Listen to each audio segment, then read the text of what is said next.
Let's go YouTube. I'm waiting on YouTube. It's not doing what I need it to do. All right. We are going to be live in 5, 4, 3. Nope, wrong button, dude. There we go. Gotta love the delivery. All right. Hey, we are here. We have made it live to YouTube. This is our advanced auto retail marketing webcast. This is one of 6 different webcast programs that we conduct here on Auto Conversion each week, each Tuesday at 3 o'clock Central. I am Ryan Girardi. Thank you for being here with us on this final day in June 30th. I guess that means that 2020 is half over. And I think I speak for a lot of us. Thank God, because hopefully we can get through this year on a positive note. But we got some tough times ahead for sure. And we meet here every Tuesday for our auto retail marketing webcast program. Today on the session, we're going to be talking briefly about some of the automakers boycotting social media advertising right now to protest hate speech. And our main topic for today that I laid out is this dueling narrative that you see between automotive vendors and pundits in the industry. If you look at their content, what they're pushing is that you got to have digital retailing. You got to be selling cars online. You need to be delivering cars. You need to do everything Carvana is doing, everything Vroom is doing. But if you look under the surface, and I don't want to be too cliche and say look under the hood, but if you do, you will find that there's a lot more. It's not that simple. It's not that simple. And so, one of the terms used out there is that Carvana is the Amazon of car dealers. So we're going to be addressing that and then getting into this dueling narrative. I do have Dave Rozek from Motorworks and Micah Burkholtz from Vista Dash about to join us. So if you guys want to pop on your cameras, we can get this show started. Now, this is recorded. It's streamed live on YouTube. I'm going to check the live chat in a second and say hello. And if you're on live chat, then again, feel free, please use that, use the live chat to interact with us, say hello. Same thing for you guys, Mike and Dave as well. If you need the URL to the live chat. I do record this. Once the live stream ends in about 30 to 40 minutes, it becomes unlisted. So the best way to access the recordings to our programming is to get subscribed to our YouTube channel. So if you're not already subscribed, take a moment now to do that. And then also get subscribed to the AutoConverse podcast, because we feature these conversations on the AutoConverse podcast. And I know I've been talking about this, but we're soon to be featuring them on the Dealer Talk podcast with Herb Anderson. So I'm going to check the live chat, but Micah, Dave, great to be here with you. It's been a few weeks for all of us, but great to have you back. Thanks for having us. Now, Dave, you're with Motorworks in Barrington, Illinois. And I think I am. It's about 12 or 13 luxury brands that you juggle in your corridors, correct? So currently we have 6 different tops. So the Motorworks Auto Mall, which is in Barrington, has 5 locations, and then our Cadillac location is in downtown Barrington. Okay, we're 6. For some reason, when you read them off, I'm doubling the count there. It's all right. We used to have other stores, so a lot of people always. And so we used to own some stores in Hoffman Estates, but we kind of want to get back to our roots of where it all started here in Barrington, and it just, for us as a group, it's easier to manage. And sometimes you grow and you get too big, and you kind of lose the sight of constant contact with your customers, taking care of people, retention, and just being a better you, because you can manage yourself better. And we think that this is the right niche and size for us. Nice. I'm here. I just had to get my water from the stream. No My spring water. I left it over there. But I was totally listening to what you're saying. And Dave has folks. He's our official dealer advocate on our dealer board of advisors that we launched for the auto retail marketing mastermind program. So that means Dave and I will be working together on topics such as today and curriculum and people that will be participating in the sessions as well. Now, Micah, you're a regular here for this program. You're Minneapolis. Why did I just blank? Why did I just blank on that? That's all right. What is life like in Minneapolis right now? So it's the past month and a half has been very interesting. Obviously highlighted in the news quite a bit with everything that's happened here. I'm about 15-20 minutes away from where the George Floyd event took place. And where everything pretty much a lot of a movement started. So it's been an interesting shift in the Twin Cities area here. But it's starting to calm down, I guess you could say, and a lot of good conversations are taking place when it's focusing on that aspect of it. So it's right now in Minneapolis, things are, I don't want to say getting back to normal. I think we're starting to see that there's a shift and with anything in our industry and anything that we know about life is that if you're looking to create a new normal, that's going to change eventually anyways, especially in 2020 where every month comes up with a new exciting event happening. So we'll see what happens next. But I'm looking forward to July. What do we got going on? Yeah, I don't even know if there's anything to look forward to, not to be too gloomy, but it just seems like anything could happen and you kind of expecting even something even worse to happen next. It just I feel like we're, at least me, I feel conditioned to expect something else bad to happen. So I heard somebody say, or maybe I read it. I don't know if I can't tell what I read and what I pick up in podcasts now anymore. But somebody said that 2020 actually had somebody trying to fix it. That's proof that there's time travel. Somebody has gone back into time into the year 2020 and tried to fix it each month. And that's why all of a sudden murder hornets run away. It's like nobody knows about these murder hornets and we never saw it because they fixed murder hornets, but then a different chain of events happen and another horrible event is taking place instead. So it's a constant, this time traveler is trying to fix this and trying to help us, but we keep on messing it up. So that's living in a bad sci-fi movie is what you're saying? Pretty much. Not even a fun one. It's like Sharknado and Wolf, whatever, Wolf Whale or whatever it was, I think I saw. Or it could just be that we do indeed have the attention span of goldfish and, every few seconds we just have to focus on something else as a population. There you go. Well, as long as we have something in front of us keeping us entertained, right? Well, hopefully we can provide a little bit of that entertainment. As I like to say, we like to be here to provide enlightening, educational, and entertaining content to the auto industry. Shouts out to, let's see, we got Mike, the car guy Carrera on the live feed. Hello, Mike. You're supposed to be up here, Mike Carrera. So if you are able to get off your conference call and get up here, there is one more seat reserved for you. So you can still hop up here. And Mike Phillips on the live chat as well. And it looks like you and Mike Phillips were talking earlier today, huh, Mike? Yeah, we had a great conversation. It's good to finally catch up. I think we probably spent a total of a little over an hour between and then having to hop on other calls, but had a great chat with Mike Phillips earlier today. Great guy, good friend. Next time, just reserve that and then bring it live and have an open public discussion here. You're always welcome to do that. There we go. So let's do this. There's some boycotting going on against Facebook and Twitter about their content. One announcement is that Ford has put the brakes on their national social media for the next 30 days. I know Honda's on that list. I heard today that Mercedes-Benz is boycotting. Those are the automotive brands. You got Verizon boycotting. Unilever, which is one of the largest advertisers in the world, is boycotting. BMW said the same thing about a week ago. Yeah. So, and I'm trying to figure out, I'm not personally an avid Facebook user, so I don't really see what's going on in Facebook. The only exception for me is I use Facebook Watch.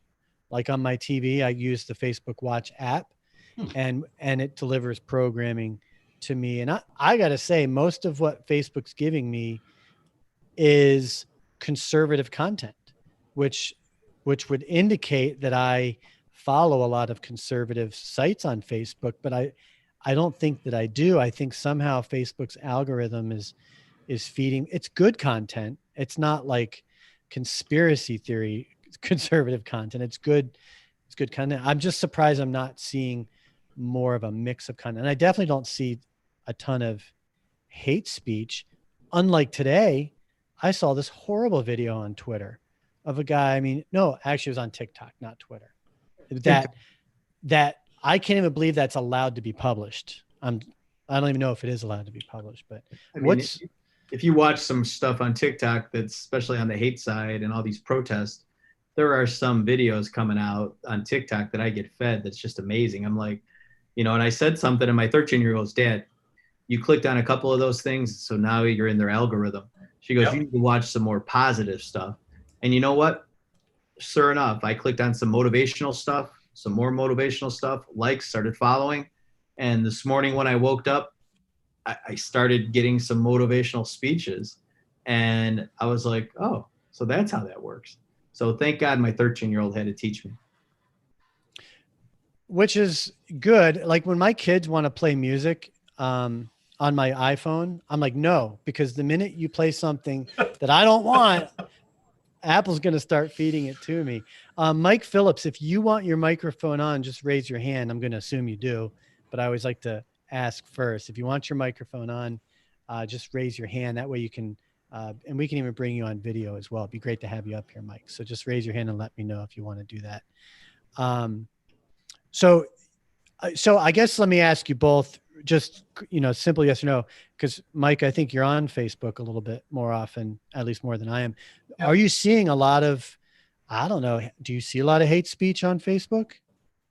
So I've seen it shared. Yes, I have, because I've got a cross section of people that are sharing content that are on the far left. I have friends that are sharing content that are on the far right, and I've got a good group of people that sit somewhere in the middle, trying just to share happy family photos and stuff. So I've got a lot of different dynamics that I'm associated with, and so I have seen stuff that could be classified as hate speech that's been shared. I've usually messaged those people that I'm connected to and saying, hey, maybe you shouldn't be sharing this, especially if you're using this as a platform for your business, or if you want your family to like you.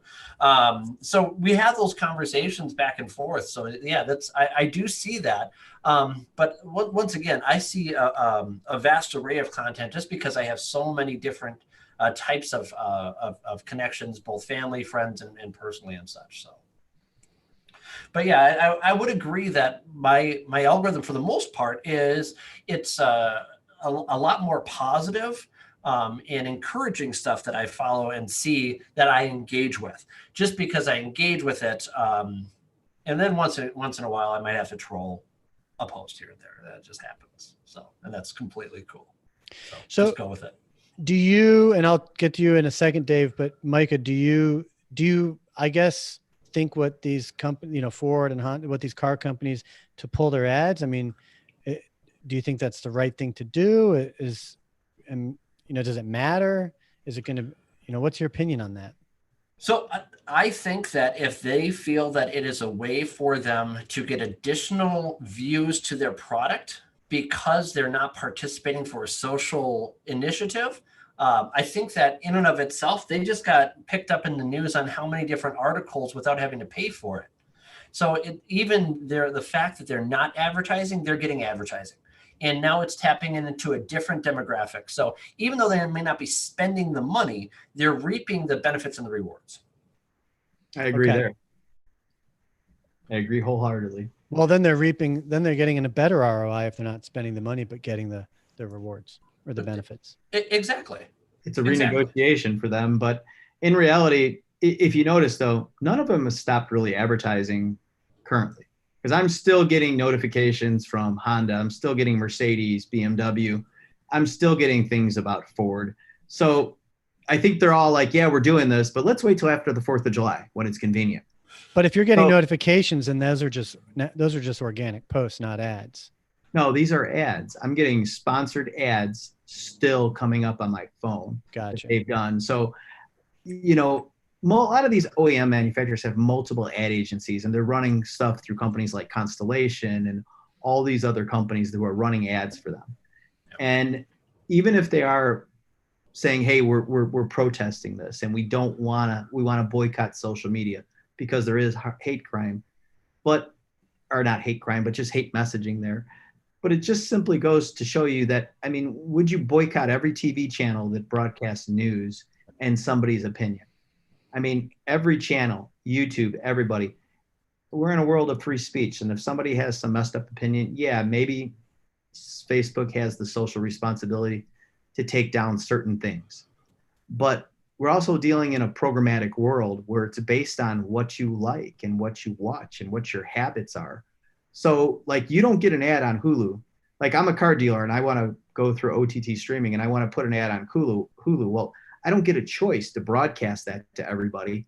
What happens is if somebody's an automotive intender, they'll get served an ad. If their habit somewhere online says they're looking for a BMW, they'll get shown a BMW ad. But if you're not labeled as an automotive intender, you're not going to get shown that ad. Hence the same thing when it comes to hate messaging on Facebook. Sure, things are getting shared with us from family members or friends who are on the left or the right side. But in reality, most people have clicked on something to cause something to be triggered. You know, there's V12 data, there's Oracle data, there's all this information that people are tracking different things that you're doing. There's a tag on the news channel you watch on Fox News. There's the tag on this. Now, it may not be you. It could be your kids. Okay? Everything is connected in one big circle. So just because you want to boycott something doesn't mean the next avenue isn't going to show it. So you're making a statement, you're going to renegotiate. But in reality, you know what the factory has a problem with right now? Inventory. They don't have cars for the next couple months at the dealership level. So it's a nice way of saying, let's make an excuse to pull out because there's some hate messaging going on. We can justify that to the dealers. There's no inventory, so why should we spend money? We can save the money for the fall when we're going to have a big rush of cars. But the problem is people who are in consideration mode that plan on buying in the fall, they're in consideration now. You're 90 to 100 days out. So does it make sense to pull out of social media? You know, morally, if you believe that, God bless you. But I think other car lines are just going to take your market share right now. So I don't agree with them doing it, but I agree with their thought process.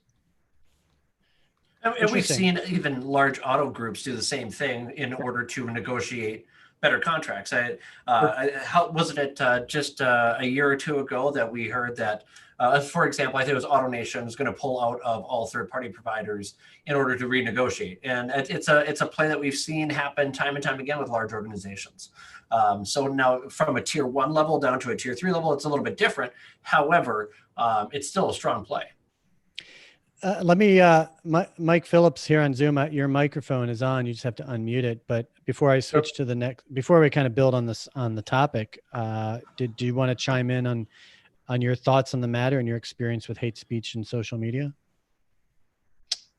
Are you talking to me now, right? Hey, yes. Thank you for the invitation. Micah, nice to talk to you again. Well, we shifted gears there for a second. You went from, we're talking about the factory not advertising to the hate speech. I mean, I guess they're claiming that is what is happening. And sorry, I have a little bit of background noise because I'm in my call center. So just roll with it and do the best you can. We're actively working. But I think Dave really hit it on the head. Is it's like the reality is it's lack of inventory. So let's create our own excuse and an opportunity to renegotiate.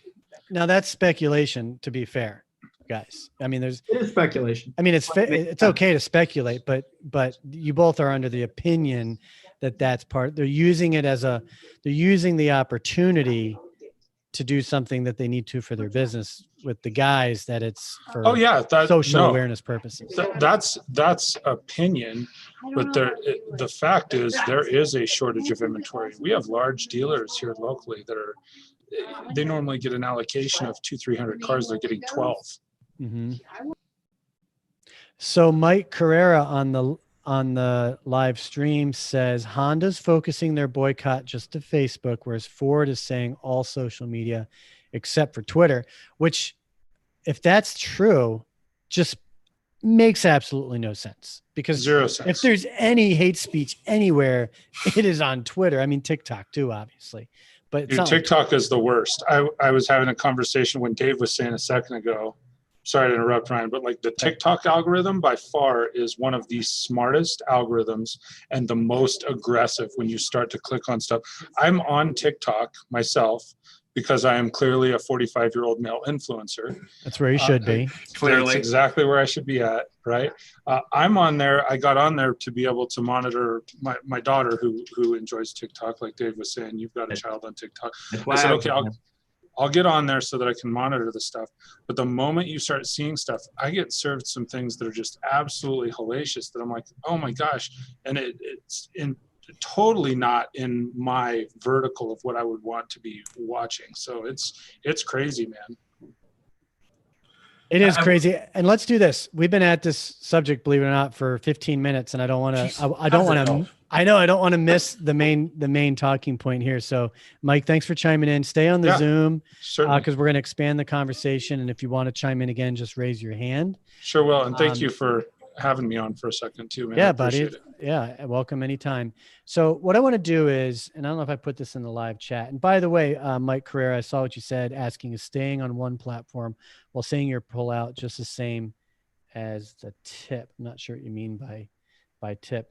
Oh, and Deadbeater, Mike Carrera said just the tip. That's what he said. I like don't tip know of the if iceberg. you might have, Yeah. no, I don't. Yeah, tip of the iceberg.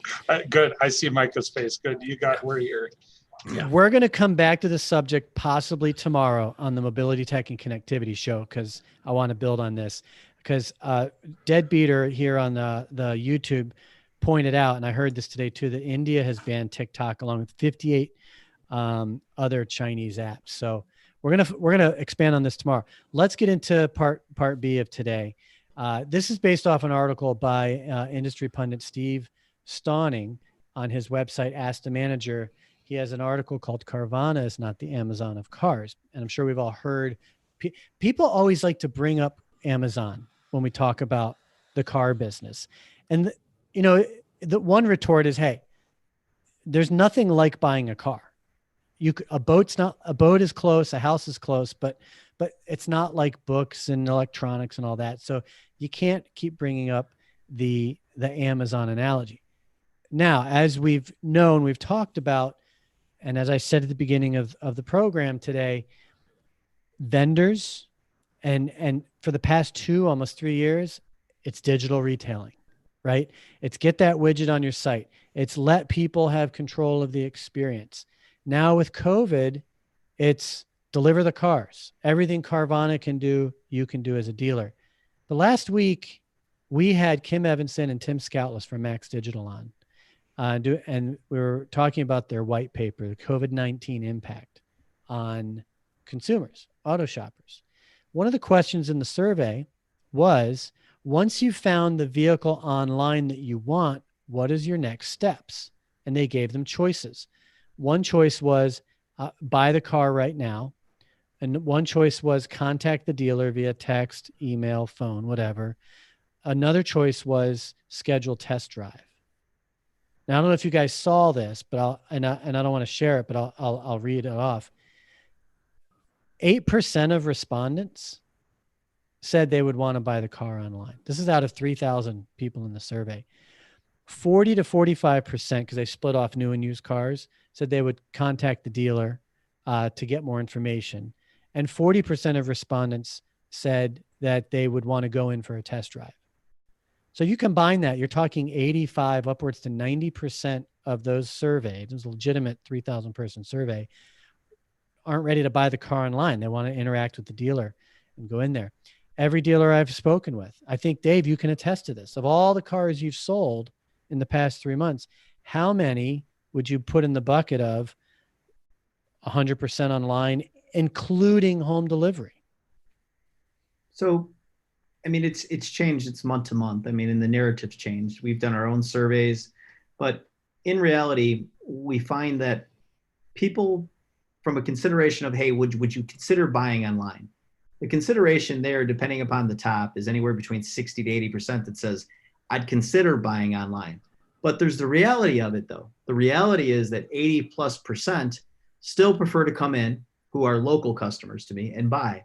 Now, I'm in a unique situation because last month we had a record month and 70% of our sales were out of state. And that had a lot to do with, there's a lot of states that their dealerships were closed, and I get that. But normally half of my business, because of the type of cars I sell on the exotic, especially on my used car side, are sold out of state anyway. The difference is that you either need to evolve or die. And what's really happened is you have to give people the options, and you can never take away those options now that you've said, hey, I'm willing to do free home delivery, free, test drives at home. Everybody's kind of on board. People are not afraid of the loss of control issue with actually selling a car and delivering it to a person's house who's just a block away. There's no fear anymore. Carvana had no fear. We had no fear. We could have always done it. We've been doing this for 40 years, selling cars out of state. The difference is that managers always had an issue with loss of control. So now, because it really doesn't affect our F&I grosses like we thought it did, it really doesn't affect our ability to sell, because now we can do everything contactless. We can ship a car. Customers are okay with paying for the shipping.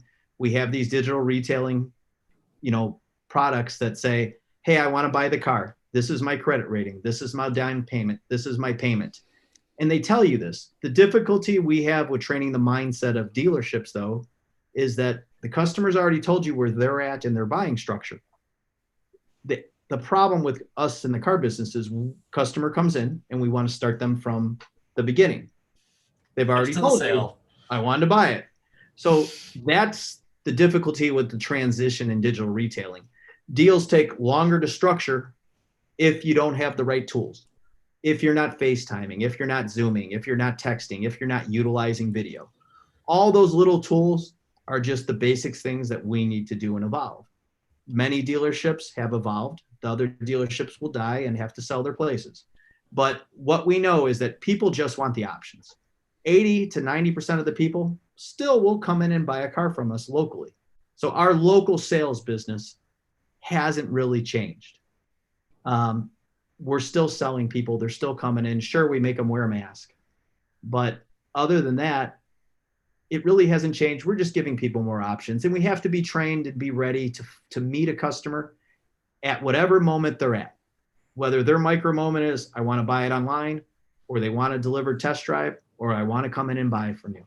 You just have to be prepared mentally and trained to be able to meet the customer on the terms they want to be met with.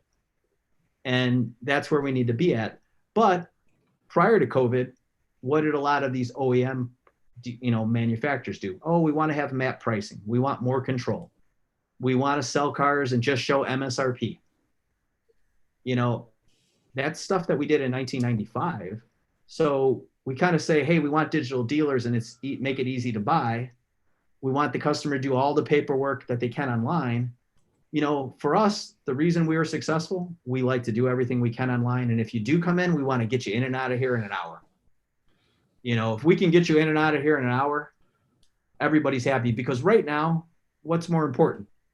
People are more important. They think their time is more valuable than arguing over a couple $100. It's about your location, your selection, your reputation. Then it's into price. But it really comes down to, how do you handle me and how do you manage my time and how do you deliver what you say you're going to do? So if you can follow that roadmap and you can communicate well, then business really hasn't changed and you'll evolve. But if you can't follow that roadmap, then your dealership's going to be up for sale. See, and I think what's key about that is to compare Amazon and car dealer transactions is an unfair equivalent, because Amazon has proven that when you click buy now, it's going to be fulfilled. Yep.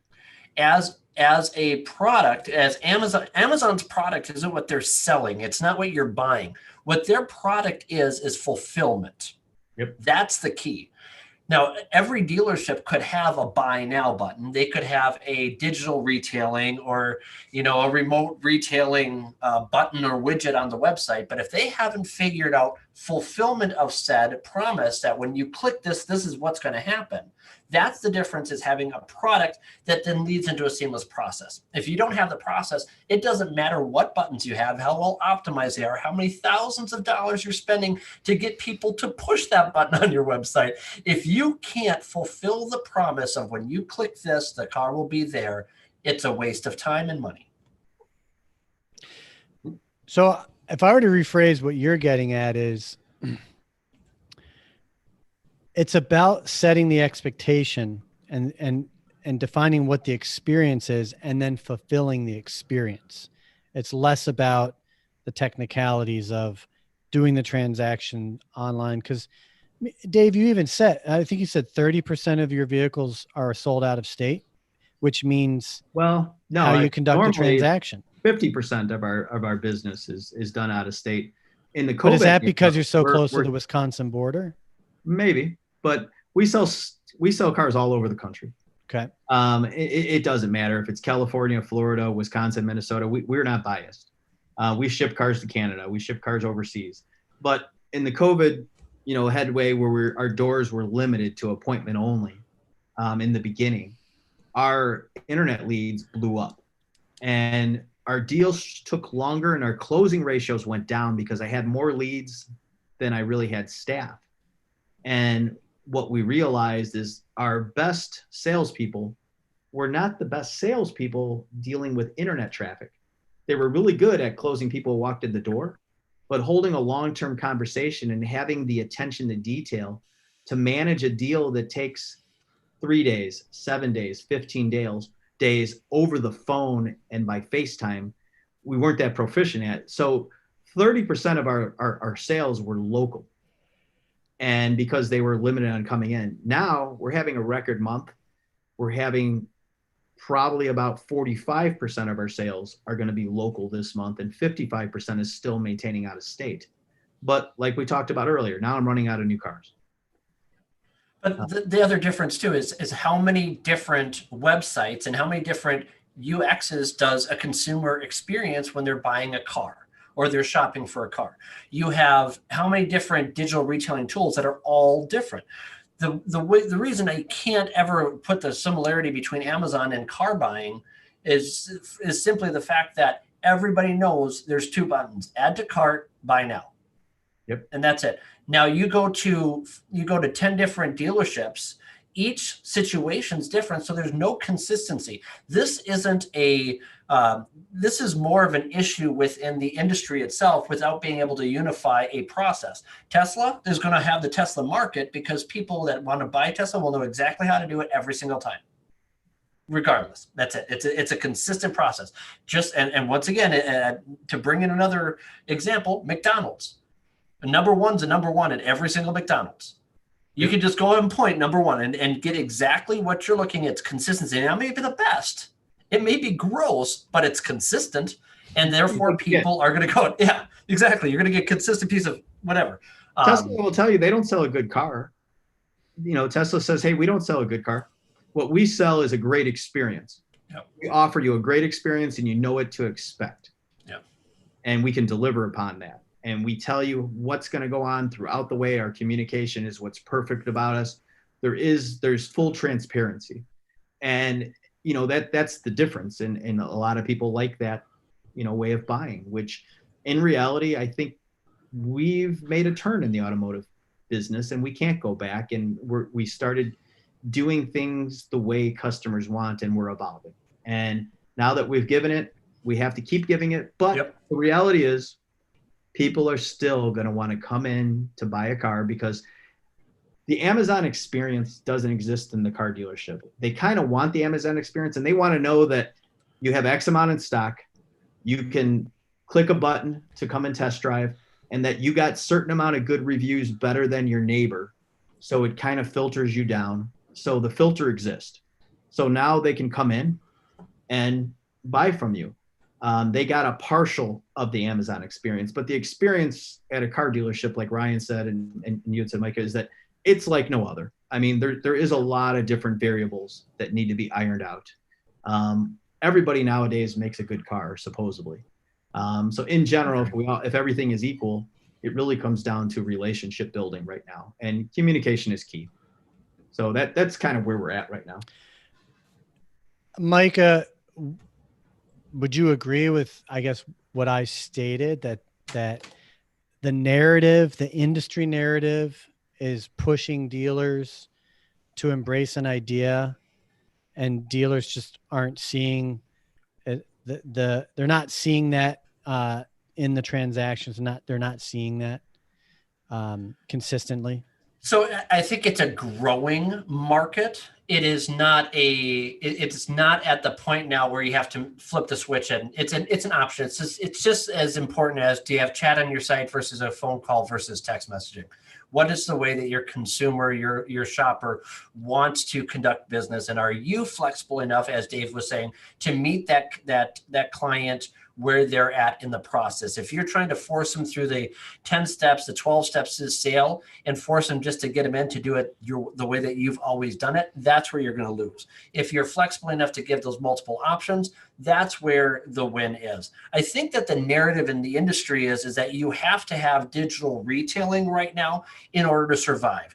And I know that we're not having a lot of conferences right now, but I guarantee that if we had live conferences right now, we would see the exact same slides for every single one. It would start off like this: how do you survive in this climate? And it'll have a slide with a picture of Blockbuster Video. They did such and such. Carvana is taking your market share. Tesla's doing this. And now COVID. This is why you need our product. And if you don't, you're going to lose.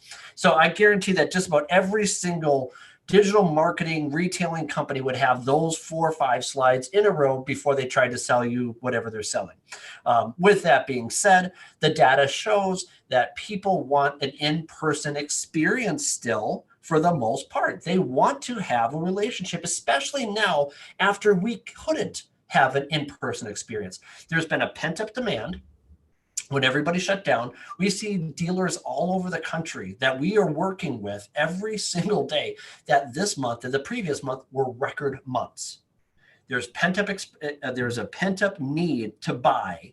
So now we had no sales. Now all of a sudden we're having banner months, right? Mm-hmm. Now we have people that didn't go out of their houses for 2-3 months straight. All of a sudden they're coming out and they want to work with a human being. They may not, whether it's right or wrong, they are wanting to have that human experience. Masks or not, there is that 80%, as that chart shows, is that they want to come in, test drive, they want to work with a person face to face. So having the ability to adjust as needed and to pivot as needed is what's important right now. That is the true fulfillment. That is what Amazon does. That's what Carvana does, is they figure out fulfillment. This is what we're selling. This is how you can buy it. And I want to wind this down. We're kind of hitting our end point here. I want to shift back. I know it really does. I want to shift back towards home delivery. But just to recap here, folks, we're talking about the quote unquote Amazon experience that everyone throws around in the car business. And what we're getting at here is, what do customers really want, and how do we serve that? Now, Mike on the live chat says, specifically, he says, be able and willing to meet the customer where they are in the buying cycle. And today, yes, that includes the ability to piece together your deal online. Let's get into home delivery. I think you alluded to this, talking about, cars that you do out of state. How big is home delivery, delivering that vehicle to the buyer for you guys at your dealer group, Dave? So, home delivery, we have different service partners and different companies that we work with that really handle it. Most of the stuff we can do online, majority of signatures. We only need wet signatures on a certain amount of docs now, usually just a power of attorney now. So Illinois has finally changed. It used to be, if you wanted to buy a car in Illinois, you still had to do a hard contract and you still had to get a hard signature on everything. But in COVID, it forced some of the states to make changes on their docs. You still, we still hire outside companies to handle the delivery of the car and then the receipt of the paperwork and collect any docs. A lot of times, we are just able to handle all the customers' taxes, all the paperwork online, and it's no challenge anymore. And I mean, going back to when eBay started and eBay Motors and we started selling on there, we became more experienced with this. And, for us, it doesn't matter if I'm selling a Nissan Sentra used or I'm selling a Lamborghini. We take care of people. We make it easy, which is what we want to do it. But, the funny thing that Micah hit on digital retailing and that people don't know, not all of our websites have digital retailing. We still sell just as many cars with or without digital retailing. It's the process and it's how you tell people you're going to handle them and it's your communication. So half of my stores have digital retailing. The other half don't. Now, I'm going to probably put a digital retailing package on all of them. But in reality, those stores without digital retailing and they just have a button on there to buy and they have some calculators on there, people still find themselves busy enough to contact us. There's nothing saying you have to have digital retailing. There's a lot of vendors forcing you to do it. They gave it to you for free during this, but you have to understand, to be an expert at digital retailing, it takes you 6 months to a year to really become proficient without any turnover, with making sure that the expectations are being met as a customer. So like Mike said, you got to meet the customer where they're at. You just have to evolve, adapt, make it easy and be friendly. It hasn't changed. We just, like you said too, I mean, the deals need to be pieced together a little differently. But now that this stuff is opening up, we're okay. But next month we could have another pandemic. We can have another crisis. But you know what? We fight through it. You can fight and sell through anything. But home delivery, Ryan, that's a big deal. But you talk about home delivery, but that's not the key. You know what the real key is with home delivery? It's free local service, pickup and delivery. Brian Benstock at Paragon for service has focused on this. We have 46 years worth of service customers. Now, I don't retain probably more than 10% of them, which shame on us.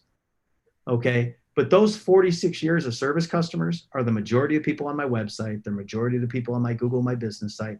And those are the people that if we just focus on free service, pick up and delivery and take care of them, that's where you grow your market share at. That's what you keep solid at. If you can have that service, if you had to pick one or the two, free home service and delivery for selling cars or service, you better pick service. Yeah. Because that's where your future is. That's good. That's good intel to share. I was listening to you talk about digital retailing, and I can't help but think, the big aha with that, with the idea of digital retailing, was that it's about process, not about technology. Because as far as I'm concerned, your website is digital retailing. It is. In fact, what we call digital retailing is just a widget that combines all the forms that have been on your site since the late 90s, right? Your trade in form, your finance, it's putting them all in one place. That's all it's doing. And again, it's been digital this whole time. To me, all of our vendor partners are digital retailing tools on their sites. I almost feel like, I don't mean to kick a dead horse about buzzwords, but I feel like what we really need to do is shift our mindset to, Sean Welsh uses the term remote retailing. It's the ability to focus on the relationship aspect of the deal remotely, as we've all said, using the tools and meeting the customer where they prefer to be met at. If they text you, text them back. If they call you, call them back. Micah, you look like you're about to say something. No, good. No, it's 100% in agreement with you. Last call here, Mike, on Zoom, anyone on YouTube. We're going to wind it down. I try to keep this to about 45 minutes, which it does go pretty fast. It's crazy. Way too quick. Especially with me gambling. We do this every week. Every week.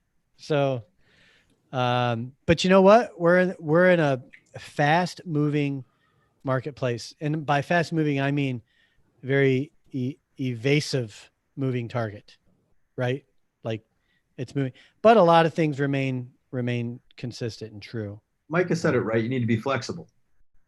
you have to be flexible and you have to be diligent. I mean, you can be very firm in your convictions and processes, and you have a good moral compass. And if you're a dealer right now in your market, you need to be impeccable to your word and deliver on those experiences. Understand that time is important, understand that service is important, but the biggest thing is just be flexible. Don't get rigid and try to be the hard line negotiator, because especially with millennials, as soon as they get any pushback, they run. So, and I think that's becoming very common. I don't think that the days of the grinders really exist that much anymore. I think that the male dominated negotiation doesn't really exist anymore, because I think most men, if you deal with them with fact and you deal with them with market-based pricing and you meet them where they want, and you cross all the T's and X's with them, they just follow the path of least resistance like everybody else and go, okay, you're giving me a good deal. You're good people. I find that, women, not so much. Women will still agree to something and then try to work you and renegotiate. I think women have actually evolved to be the stronger negotiator, and that's a whole nother call one day. Agreed. That's a whole nother call that could take us a good couple. That might be like episodes 45 and 46. There you Well, go. let's You get the women on the panel. Let's make that a topic for the next session 6 weeks from now. Yep. There we go. Negotiating, right? There you go. Negotiating, there's different genders, different races, there's different age demographics, there's probably different skills you need, I think. Regional aspects that come into play quite a bit as well. So yeah, there's a lot of different factors that would make a negotiating versus one price conversation a good one to have. Yep. Well, gentlemen, glad we were able to get this conversation started. Hopefully, I think we covered some good stuff. And to recap, I think what I'm hearing, you need to have the flexibility, right? You need to be dynamic, have those options, meet the customer where they're at, and you need to evolve. Yep. And I think we know that. I think we're hearing that. The real challenge is how we're doing that. And here on Auto Conversion, we have these conversations. I try to keep the rhetoric minimal, and that's why I encourage folks like Dave to be here, because he's there at the dealerships, at the dealership actually doing these things. Micah works directly with dealers as well. Micah, you're on the sales end for VistaDash, but I'm sure you get involved with tactical maneuvers at the retail level for sure. Especially when it came to what happened here with COVID and things shifting, is like all hands on deck. However we could help our dealers. If that meant doing a review call, a strategy call with our dealers, yeah, I would shift from sales mode to let's dive into it and see what we can do. So yeah, we see it all the time. Well, gentlemen, thank you. I'm going to go ahead and wind the show down. If you want to bump and get running, you can. If you want to wait till I bring us offline, you're welcome to that as well. I just got to wind the show down. Awesome. Thank you. Thanks, guys. Take care. All right, folks. So Dave Rozek with Motorworks, Micah Burkholtz at VistaDash. And, again, we're looking at this parity of narrative with the whole idea of digital retailing, having the Amazon-like experience, what that means, what customers are actually truly looking for. And the data we shared earlier was based off of a white paper by Max Digital, which we had on the Mobility Tech and Connectivity show last week. So if you want more information about that, I will put that in the show notes. I am Ryan Girardi. This is the Advanced Auto Retail Session. It's one of 6 different webcast programs that we conduct weekly as part of the Auto Retail Marketing Mastermind series. All of these, they're on Tuesdays at 3:00 Central. They're conducted like this as a Zoom webinar, streamed live on our YouTube channel. There's no cost to participate. Each of them requires its own one-time registration. But once you're registered for that webcast program, then you always have access. If you saw Mike Phillips earlier logged on here, was on audio only. He was able to get up here because he was already registered with the program. So registration is free. There's no cost to participate and be part of the discussion as well. These are recorded, then featured on, and I've been saying this, they've been featured on the AutoConverse podcast, which I haven't done in a month. we're doing a little shift here, and now we're going to start featuring these Tuesday programs on the Dealer Talk podcast. So be sure to subscribe to both podcasts. The AutoConverse podcast will continue to focus on our Wednesday show, the Mobility, Tech, and Connectivity show, which we do every Wednesday at 2:00. And just as a final note, if you go to autoconversion.co, look under solutions and retail, you'll see a few different solutions. Today, I want to draw your attention to smart, automated, intelligent mail. What this does is it transforms your website visitors into in-store visits. It's very simple. We pixel your site for a few days. 10 days, we'll pixel your site, and then we'll be able to look at the data behind that. What do I mean by that? We'll be able to look and see the intel about people visiting your website. And then what'll happen is we'll send them dynamic mailers in the mail, dynamic physical mailers to that resident based off of their visit to your website from your dealership. That brings them right back into the store. There's a video on the page. You can watch that. If you're interested, then just reach out and let me know. You can reach out via live chat, give me a call, hit me up via email, whatever works best for you. Thanks again. I'm Ryan Gerardi. We're going to go and take us offline. Have a great rest of the day and great rest of the week, everybody. Take care.